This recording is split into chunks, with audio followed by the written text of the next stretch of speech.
क्या भारत के pension sector में एक बड़ा बदलाव होने जा रहा है? क्या सरकार पेंशन क्षेत्र में 100% एफडीआई यानी विदेशी निवेश की अनुमति देने की तैयारी कर रही है? और अगर ऐसा होता है तो इसका असर एनपीएस धारकों, सरकारी कर्मचारियों और रिटायरमेंट सेक्टर पर क्या पड़ेगा? नमस्कार दोस्तों, आप देख रहे हैं चुनावी चूरन। आइए समझते हैं पूरी खबर। दोस्तों, मीडिया रिपोर्ट्स के मुताबिक केंद्र सरकार पेंशन सेक्टर में विदेशी निवेश की सीमा को बढ़ाकर 100% करने पर विचार कर सकती है। इसके साथ ही यह चर्चा भी तेज है कि एनपीएस ट्रस्ट और पीएफआरडीए की संरचना में कुछ बदलाव किए जा सकते हैं। सरकार का तर्क है कि अधिक विदेशी निवेश आने से पेंशन फंड उद्योग में नई पूंजी आएगी, आधुनिक तकनीक आएगी और फंड प्रबंधन की क्षमता बेहतर हो सकती है। लेकिन यहीं से शुरू होता है बड़ा सवाल। क्या पेंशन जैसे संवेदनशील क्षेत्र में विदेशी निवेश बढ़ाना सही कदम होगा?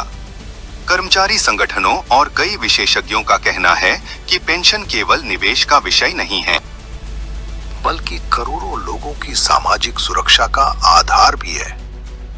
उनकी चिंता है कि अगर निजी और विदेशी कंपनियों की भूमिका बढ़ती है तो भविष्य में पेंशन व्यवस्था पर उसका क्या प्रभाव पड़ेगा।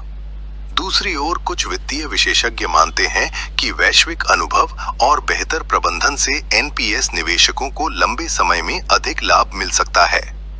यानी एक तरफ अवसर हैं तो दूसरी तरफ कई आशंकाएं भी हैं। सबसे महत्वपूर्ण बात यह है कि अभी तक सरकार की ओर से कोई अंतिम निर्णय घोषित नहीं किया गया है। यदि संसद के आगामी सत्र में इस विषय से जुड़ा कोई संशोधन विधेयक आता है तब तस्वीर और स्पष्ट हो पाएगी। फिलहाल इतना तय है कि पेंशन, एनपीएस और रिटायरमेंट सेक्टर को लेकर देश भर में बहस एक बार फिर तेज हो गई है।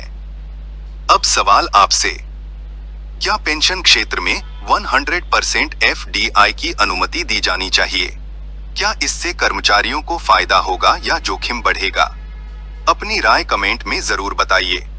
वीडियो पसंद आए तो लाइक करें, शेयर करें और चुनावी चूरन को सब्सक्राइब करना बिल्कुल न भूलें।